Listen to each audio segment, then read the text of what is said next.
আসসালামু আলাইকুম ভিউয়ার্স, কেমন আছেন সকলে? আশা করি ভালো আছেন। আজকে আমি আপনাদের এক ভাইয়ের রিকোয়েস্টে এক ভাই রিকোয়েস্ট করছে। সে এই মাল্টিমিটারের সম্পর্কে সে জানে না যে এই মাল্টিমিটার, ডিজিটাল মাল্টিমিটার ইউজ করতে সে জানে না। সে এখন অ্যানালগ মাল্টিমিটার ব্যবহার করে। তো সে আমাকে রিকোয়েস্ট করছে ভাই একটা মাল্টিমিটারের, সে পুরো মাল্টিমিটারের একটা রিভিউ দেওয়ার জন্য, যাতে এই মাল্টিমিটারের অপশনগুলো সম্পর্কে সে ভালো মতো বুঝতে পারে এবং সে এই ডিজিটাল মাল্টিমিটারে কনভার্ট হতে পারে, সুইচিং করবে সে অ্যানালগ থেকে ডিজিটাল মাল্টিমিটারে, সে যাতে ব্যবহার করতে পারে, বুঝতে যাতে কোনো অসুবিধা না হয়। এই জন্য আমি আজকে ফুল একটা ভিডিও নিয়ে আসছি আপনাদের সামনে। আর আপনাদের এই সমস্ত মাল্টিমিটার যাদের লাগবে, তো আপনারা আমাদের কাছ থেকে একটু কাছে আসো। আমাদের কাছ থেকে দেখেন, এই যে এটা হচ্ছে ইউনিটি। এটা ইউনিটির মাল্টিমিটার, ছোটোর মধ্যে এটা খুবই, এটা মডেলটা দেখেন ইউটি 33B+। এটা এটা আমাদের কাছে নিতে পারেন অ্যাভেলেবল। সানশাইনের ডিটি 17N ডিটি, আর হচ্ছে এই মাল্টিমিটারটা হচ্ছে আপনার ডিটি 19N। আর যাদের এরকম স্মার্ট চার্জার লাগবে 6 ফুটের টাইপ সি সহ, এটা টাইপ সি সহ, তারা আমাদের কাছে এটা নিতে পারেন। আর যাদের টাইপ সি শুধু 6 ফুট লাগবে, তারা এখান থেকে আমাদের এটা নিতে পারেন। যাই হোক, ওই ভাই আমাদের একটা মাল্টিমিটার অর্ডার করছে, আর এটা উনি বলছে এটা ক্লাসটা যাতে ডিটেলে দেখায়। একটু কাছে আসো, এখানে আসো, মাল্টিমিটার এখানে। তো আমি যদি মাল্টিমিটার ক্লাসটা দেখাই, তাহলে দেখবেন এখানে আমাদের প্রথমে এইগুলা ব্যাটারি ব্যাটারি সেট আপ করে নেবেন, এটা আপনারা পারবেন। আর এখানে দেখেন 4টা পোর্ট আছে, 3টা পয়েন্টের কমন হচ্ছে ব্ল্যাক কালার। তো এই ব্ল্যাক কমনটা এখানে যাবে, আর রেড কালারটা আমরা যেহেতু মোবাইল ফোনের কাজ করব, এই এই এই জিনিসগুলো আমাদের মোবাইল ফোনের জন্য ব্যবহৃত হয় না, এই দুইটা বাদ। তো আমাদের এই পোর্টটা শুধু মোবাইল ফোনের জন্য ব্যবহৃত হয়। তো এখানে আমরা এটা দেব। যেহেতু এখানে আমার সকল ধরনের সিম্বল দেওয়া আছে, এটা হচ্ছে সিম্বল, এই ভিতে বোঝা যাচ্ছে ভোল্টেজ। এই হেডফোনের মতো যে চিহ্নটা, এটাতে বোঝাচ্ছে ওহমস। আর এই HZ, এতে বোঝাচ্ছে হার্স। হার্স শুধু ক্রিস্টালের ক্ষেত্রে বা হার্সের পরিমাপ মোটরের ক্ষেত্রে প্রয়োজন পড়ে। আর এটা হচ্ছে ডায়োডের সিম্বল, এটা হচ্ছে ক্যাপাসিটারের সিম্বল, মানে NF ফ্যারাড মোডের সিম্বল। আর এটা হচ্ছে টেম্পারেচারের সিম্বল, থার্মোস্ট্যাট। তো আমাদের মোবাইল ফোন সার্ভিসিং করতে যে এই 5টা মোড লাগে, আমাদের মোবাইল ফোন সার্ভিসিং করতে 5টা মোডের ম্যাক্সিমাম প্রয়োজন হয়। তো এই মাল্টিমিটারে প্রথমে অফ আছে, আর এখানে কিছু অপশন দেওয়া আছে। এই অপশনগুলোর মধ্যে এখানে যে অপশনটা আছে, এটা হচ্ছে হোল্ড। তখন এরকম আমাদের লাইটটা জ্বলে উঠবে ভিতরে। এখানে একটা লাইটের একটা সিম্বল দেওয়া আছে সূর্যের মতো, তার মানে। আর একবার প্রেস করলে আমাদের এখানে যে রিডিংটা সেটা হোল্ড হয়ে যায়। একবার প্রেস করো, একবার নিচেরটা, নিচের, হ্যাঁ হ্যাঁ ধরো। তো দেখেন, একবার হোল্ড প্রেস করার সাথে সাথে এই রিডিংটা স্টেবল হয়ে গেছে। বাকি 5টা ইউজের যে সিস্টেমটা, প্রথমে এখানে অফ অবস্থাতে আছে। এখানে একটা দেখেন নচ কাট পয়েন্ট আছে, এটাকে বলে নচ কাট পয়েন্ট। যেমন আইসির মধ্যে একটা নচ কাট পয়েন্ট থাকে, এরকম একটা নচ কাট পয়েন্ট। এই নচ কাট পয়েন্ট এই রাউন্ড শেপের মধ্যে যেই পয়েন্টে এটা থামবে, ধরেন এখানে, তাহলে এটা এখানকার কাজ করবে, এটা এখানে এখানকার কাজ করবে। কারণ আমরা যদি কোনো একটা ব্যাটারির ভোল্টেজ চেক করতে চাই, তাহলে আমাকে এটাতে কত ভোল্টেজ আছে না নাই এটা চেক করতে গেলে আমাকে এই যে এই নচকাট পয়েন্টটাকে, এই যে ভোল্টেজ, এই যে ভি মানে ভোল্টেজ, আর উপরেটা হচ্ছে ডিসির সিম্বল, তাহলে আমরা এই ভোল্টেজের ডিসির এখানে চলে যাব। এরপরে আমি চেক করতে পারবো যে আমাদের এটাতে কত ভোল্টেজ আছে। প্লাস অ্যান্ড মাইনাসে ধরলে 4.0, আর এই জিরোর পরে যে পয়েন্টগুলো আসে, এগুলো যেমন ক্যালকুলেটর হিসাব করলে প্রথম আমরা দশমিকের পরে যেই রিডিংগুলো, দশমিকের পরে প্রথম সংখ্যাটা আমরা কাউন্টিং করি বা তারপরেরটা করি, তারপরেরগুলো আমরা জিরো মাইনে চলি। তো এখানেও আমরা 2টা সংখ্যায় আমরা প্রথম মাইনে ধরে নেই, বাকিগুলো আমরা ধরে নিই না। তাহলে দেখেন, এখানে যদি 2টা ধরি, তাহলে এখানে 4.0, উপরে লেখা আছে ডিসি, এই পাশে লেখা আছে ভোল্টেজ। তো এই সামনে দেখেন একটা মাইনাস চিহ্ন আছে।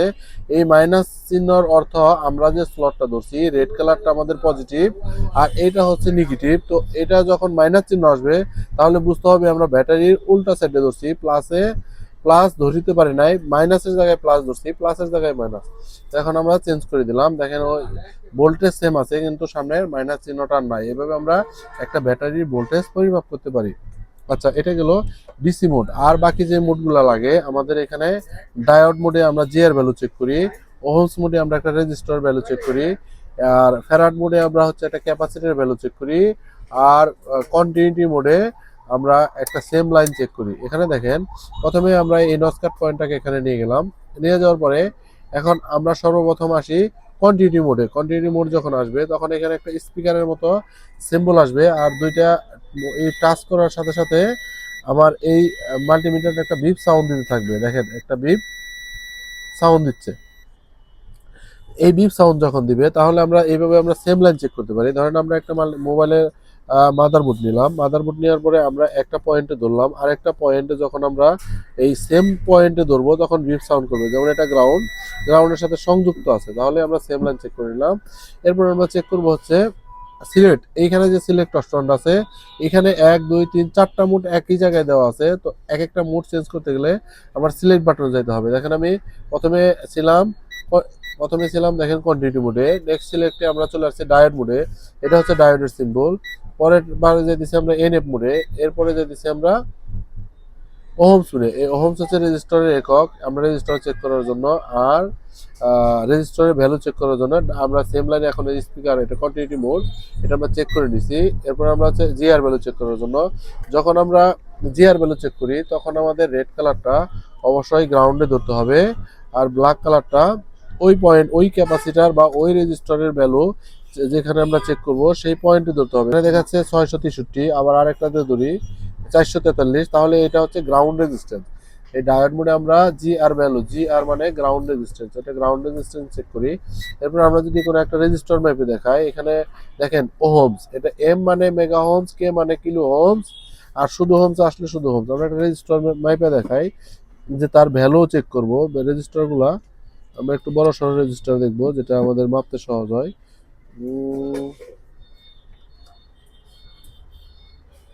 এখানে এই রেজিস্টারটা মাপি, দেখেন এটা মাত্র 0.20 ওহমস এর একটা রেজিস্টার। তো রেজিস্টারের ওহমস যদি আমরা মাপতে চাই এভাবে মাপতে পারি। আর যদি আমরা একটা ক্যাপাসিটার মাপে দেখাই, তাহলে সিলেক্ট করার পরে আমাদের এনএফ এ যাইতে হবে। দেখেন এনএফ, ক্যাপাসিটার মাপার সময় অবশ্যই আপনাকে ক্যাপাসিটারটা এখান থেকে রিমুভ করে নিতে হবে। দেখেন এটা আমরা মেপে নিই, এই ক্যাপাসিটারটা আমরা ফেরার মোডে চেক করে নেব।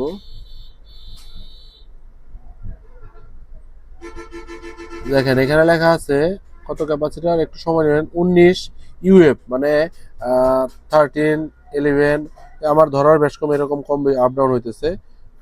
তো এই ক্যাপাসিটারগুলো আপনি যদি অ্যাকুরেট ভ্যালু পেতে চান, তাহলে ক্যাপাসিটার হোক রেজিস্টার হোক আপনি এখান থেকে রিমুভ করে যদি মাপেন তাহলে আপনি অ্যাকুরেট ভ্যালুটা পাবেন। রেজিস্টার যখন সিরিজে আপনি নেন, একটা রেজিস্টার সিরিজে লাগানো থাকে, তখন দেখা যাচ্ছে রেজিস্টারের ভ্যালু একরকম দেখাবে, প্যারালালে কানেকশন থাকলে একরকম দেখাবে, আবার একা একা কানেকশন থাকলে সেটা একরকম দেখাবে। এই জন্য ভ্যালু যদি আপনি অ্যাকুরেট চেক করতে চান তাহলে আপনাকে সেই কম্পোনেন্টটা রিমুভ করে চেক করতে হবে। যাই হোক, ভিডিওটা অনেক বড় হয়ে গেছে। আমাদের সর্বসাকুল্যে এই কথাই এটাই ছিল, যে আমি আশা করি এই মাল্টিমিটারের বিষয়ে আপনি ভালো মতো বুঝে গেছেন। যাই হোক, এই মাল্টিমিটার সম্পর্কে আরো যদি কিছু জানার থাকে, কোনো কিছু যদি ঠিকঠাক মতো না বুঝে থাকেন, আমাকে কমেন্ট করবেন, আমি অবশ্যই আপনার কমেন্টের উত্তর দেব। আর আপনারা এরপরের ভিডিওটা যদি আপনারা যদি চান এই স্মার্ট চার্জারের রিডিং সম্পর্কে আপনারা জানতে চান, যে আসলে একটা ডেড ফোনের কত রিডিং থাকবে, একটা গুড চার্জিং এর, বা এটা দিয়ে কিভাবে বোঝা যায় মোবাইল ফাইন্ড আউট করতে, তো এটা যদি ভিডিও আপনারা চান অবশ্যই কমেন্ট আমাকে জানাবেন। আর কমেন্টের উত্তর আমি ইনশাল্লাহ দেবো। আর তা আপনাদের রিকোয়েস্টের উপরে নির্ভর করবে এটা ভিডিও আমি তৈরি করবো কি করবো না। ভিডিওটা অনেক লেন্দি হয়ে গেছে, সবাই ভালো থাকবেন, আসসালামু আলাইকুম।